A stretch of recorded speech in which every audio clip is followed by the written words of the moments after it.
Gold ప్రపంచంలో అత్యంత విలువైన లోహం. ఈ బంగారం ఎవరి దగ్గర ఎక్కువ ఉంటే వాళ్లదే పైచేయి. ఈ మధ్య కాలంలో భారతదేశం భారీగా బంగారాన్ని కొనుగోలు చేసింది. బంగారం వాడకంలో భారతదేశం ముందుంది. బంగారం నిల్వలున్న దేశాల్లో భారత్ టాప్ 10లో ఉంది. అయితే మరో ఆశ్చర్యం కలిగించే విషయం ఏంటంటే భారతదేశంలోని ఇళ్లల్లో అంతకు మించిన బంగారం ఉందట. వేల టన్నుల బంగారం మన గృహాల్లోనే ఉన్నట్లు అంచనాలున్నాయి. దీని అసలు లెక్కలు వింటే నోరెళ్లబెట్టాల్సిందే. మరి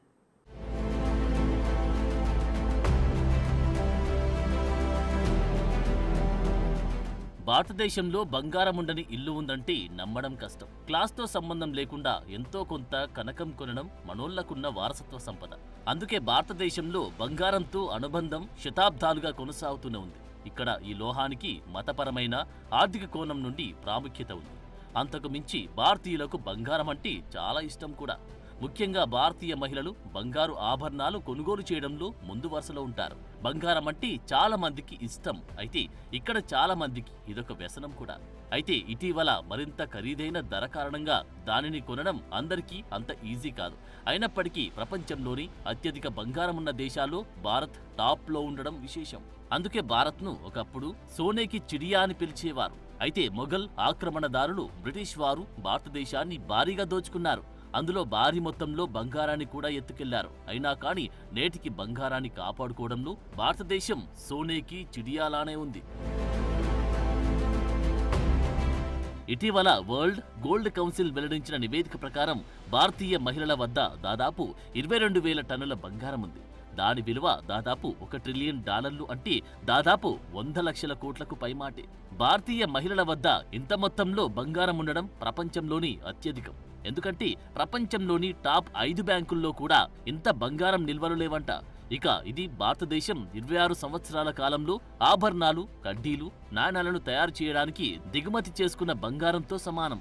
అయితే ఎటు కదలకుండా మగ్గుతున్న ఈ బంగారాన్ని రన్నింగ్ లో పెట్టడానికి, దిగుమతులను తగ్గించుకోవడంలో సహాయపడడానికి గోల్డ్ ట్రేడ్ సంస్థలు ప్రభుత్వానికి లేఖ రాశాయి. రాబోయే బడ్జెట్లో బంగారం డిపాజిట్లకు అనువైన కాలపరిమితి, అధిక వడ్డీ రేట్లు అందించడం ద్వారా ఇంట్లో దాక్కున్న గోల్డ్ బయటపడుతుందని అంటున్నారు. అలాగే ఈ పథకం కింద బ్యాంకుల్లో 500 గ్రాముల పూర్వీకుల బంగారం డిపాజిట్లకు పన్ను విచారణలు ఉండవని డిపాజిటర్లకు హామీ ఇస్తే ఇవి బయటకొస్తాయని సూచించారు. దీని ద్వారా బంగారు ద్రవ్యీకరణ పథకం GMS లాభదాయకంగా ఉండేలా రూపొందించాలని విజ్ఞప్తి చేశారు. అయితే 2024 మొదటి 11 నెలల్లో భారతదేశం బంగారు దిగుమతులపై రికార్డు స్థాయిలో $47 బిలియన్ ఖర్చు చేసింది. ఇది 2023లో బంగారం ధరలు రికార్డు స్థాయికి పెరగడం వల్ల ఖర్చు చేసిన $42.6 బిలియన్ కంటే ఎక్కువ. అయితే లాకర్లలో ఉన్న నిష్క్రియ బంగారాన్ని బయటకు తీసుకురావడానికి కస్టమర్లను ఒప్పించాలని నిపుణులు అంటున్నారు. దీనికి గుర్తింపు పొందిన ప్రసిద్ధ రిటైల్ ఆభరణాల వ్యాపారుల భాగస్వామ్యం కోరుతున్నారు. దీన్ని సులభతరం చేయడానికి ప్రభుత్వం GMS ని సవరించాలని అంటున్నారు. ఇప్పటికే భారతదేశం 800 నుంచి 850 టన్నుల బంగారాన్ని దిగుమతి చేసుకుంది. నిపుణుల అభిప్రాయం ప్రకారం 22,000 టన్నుల బంగారాన్ని సమీకరించే సామర్థ్యం ఉన్నప్పటికీ విధానపరమైన విశ్వసనీయ సమస్యల కారణంగా GMS భాగస్వామ్యం తక్కువగా ఉందని అంటున్నారు. అందుకే భారత నివాసితుల్లో నమ్మకాన్ని పెంపొందించడానికి 500 గ్రాముల వరకు పూర్వీకుల బంగారు డిపాజిట్లను పన్ను విచారణల నుండి మినహాయించాలని ప్రభుత్వానికి లేఖ రాశారు. అయితే విభిన్న డిపాజిటర్ల అవసరాలను తీర్చడానికి బ్యాంకులు సౌకర్యవంతమైన కాల పరిమితిని అందించాలని అంటున్నారు. ప్రస్తుత నియామకాల ప్రకారం ఒకేసారి కనీసం 10 గ్రాముల ముడి బంగారాన్ని, అంటే బంగారు కడ్డీలు, నాణాలు, రాళ్లు, బంగారు ఆభరణాలు డిపాజిట్ చేయడానికి అనుమతి ఉంటుంది. ఈ పథకం కింద డిపాజిట్ చేయడానికి గరిష్ట పరిమితి కూడా లేదు. అలాగే ఈ పథకం స్వల్పకాలిక, అంటే 1 నుండి 3 సంవత్సరాలు, మధ్యకాలిక అంటే 5 నుండి 7 సంవత్సరాలు, చివరిగా దీర్ఘకాలిక అంటే 12 నుండి 15 సంవత్సరాలు డిపాజిట్లను అనుమతిస్తుంది. అయితే మధ్యకాలిక, దీర్ఘకాలిక డిపాజిట్లలో 5 నుండి 7 సంవత్సరాల డిపాజిట్లకు 2.25%, 12 నుండి 15 సంవత్సరాల డిపాజిట్లకు 2.5% వడ్డీని ఆకర్షిస్తూ ఉండగా స్వల్పకాలిక డిపాజిట్లపై వడ్డీని సంబంధిత బ్యాంకు నిర్ణయిస్తుంది.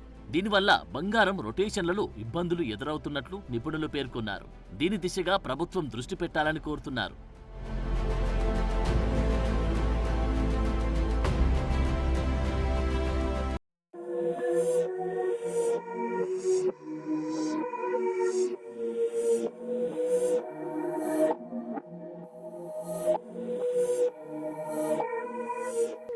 బంగారు నిల్వలను సమీకరించడం ఇప్పుడు చాలా అవసరంగా కనిపిస్తోంది.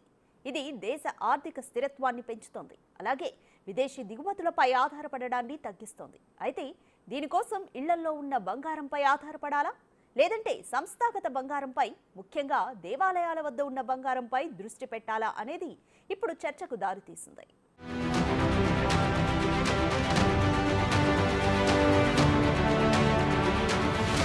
దేశంలో బంగారం భారీ స్థాయిలో పేరుకుపోవడం వల్ల దేశీయ బంగారు నిల్వలు లెక్కల్లోకి రావట్లేదు. దీనితో భారతదేశం దిగుమతులపై ఆధారపడుతుంది. దేశంలో ఉన్న ఇంత బంగారం మార్కెట్లోకి వస్తే ఇతర దేశాల నుండి భారత్ బంగారాన్ని దిగుమతి చేసుకోవడం తగ్గుతుంది.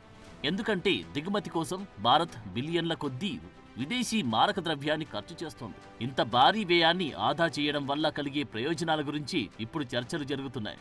అదే దేశంలో నిరుపయోగంగా మూలుగుతున్న 22,000 టన్నుల బంగారం బయటకొస్తే భారతదేశం 35 సంవత్సరాల పాటు బంగారాన్ని దిగుమతి చేసుకోవాల్సిన అవసరం లేదు. అందుకే భారతీయుల దగ్గర ఉన్న బంగారం మార్కెట్లో లేకుండా నిరుపయోగంగా ఉన్న సమస్యకు పరిష్కారం అవసరమైంది.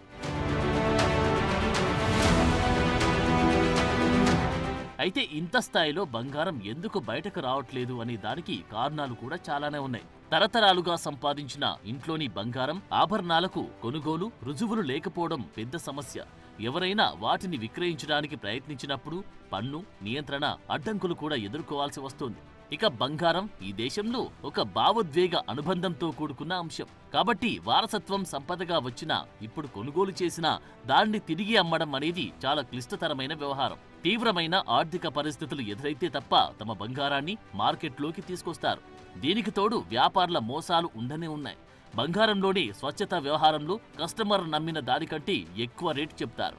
చిటికెడు బంగారమైనా చాటెడు దోపిడీ చేయాలనే వ్యాపారస్తుల పద్ధతులతో చాలా మంది బంగారాన్ని బయటకు తీసుకురారు. మరోవైపు బంగారు ఆభరణాలు విక్రయించినప్పుడు రాళ్ల ద్రవ్య విలువ తెలియదు. దీనికి సంబంధించి ఎలాంటి ప్రమాణాలు కూడా అందుబాటులో లేవు. సాపేక్షంగా పెద్ద బంగారు ముక్కల విషయంలో తప్ప మామూలుగా దీన్ని పరిగణించరు. దీనివల్ల విక్రేతకు భారీగా విలువ అందదు. దీనికి తోడు ఆభరణాల్లో మైనపు బరువుకు ఎటువంటి విలువ ఉండదు. అన్ని సందర్భాల్లో దానిని సేకరించడానికి గతంలో చెల్లించిన మేకింగ్ ఛార్జీలు పూర్తిగా కోల్పోతారు. అంటే ఆభరణాల రకాన్ని బట్టి దానిని ఎక్కడ కొనుగోలు చేశారనే దానిపై ఆధారపడి 0.5% నుండి 20% వరకు మేకింగ్ ఛార్జీల కింద పోతుంది.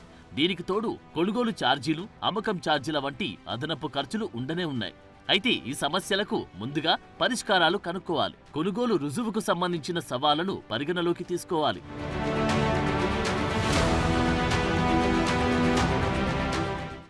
ఇక సంస్థాగత బంగారం విషయానికి వస్తే దేవాలయాలు వంటి మతపరమైన సంస్థల ఆధీనంలో ఉన్న బంగారాన్ని సమీకరించడానికి అవకాశముంటుంది.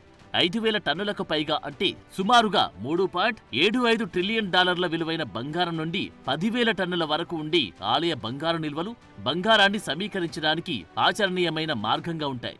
ఇవి వ్యక్తిగత హోల్డింగ్ల మాదిరిగా కాక పన్నులు, నిధుల, వనరుల అవసరాలకు లోబడి ఈ ఆలయ ఆస్తులుండవు. కాబట్టి బంగారం సమీకరించే ప్రక్రియను ఇది సులభతరం చేస్తుంది. కాబట్టి వీటిని దేశంలోని విశ్వసనీయ గుర్తింపు పొందిన బంగారు శుద్ధి కర్మాగారాలతో భాగస్వామ్యం చేయడం ద్వారా దేవాలయాలు తమ విభిన్న బంగారు నిల్వలను ప్రామాణికమైన స్వచ్ఛమైన బంగారు కడ్డీలుగా మార్చుకుంటాయి. ఇది అమ్మకం లేదా పెట్టుబడికి అనుకూలంగా ఉంటాయి.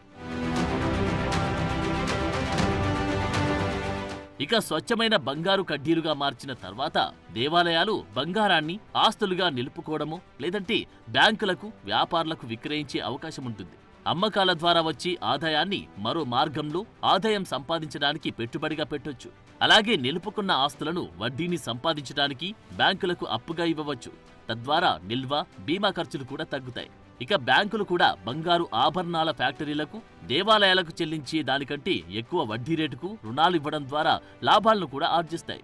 ఇది దేశ భవిష్యత్తుకు తోడ్పడుతుంది. కాబట్టి దేవాలయాలు తమ బంగారాన్ని ఎంతవరకు అమ్మితే అది భారతదేశ బంగారు దిగుమతులను అంత తగ్గిస్తుంది. ఇది విలువైన విదేశీ మారక ద్రవ్యాన్ని సంరక్షించడంలో సహాయపడుతుంది. ఇది దేశీయ బంగారు రుణ మార్కెట్ను పెంపొందిస్తుంది. విదేశీ బంగారం రుణాలపై భారతీయ బ్యాంకులు ఆధారపడడాన్ని తగ్గిస్తోంది. భారతదేశ ఆర్థిక స్వయం సమృద్ధిని కూడా పెంచుతుంది. అంటే ఇది అందరికీ విన్ విన్ పరిస్థితిగా మారుతుంది.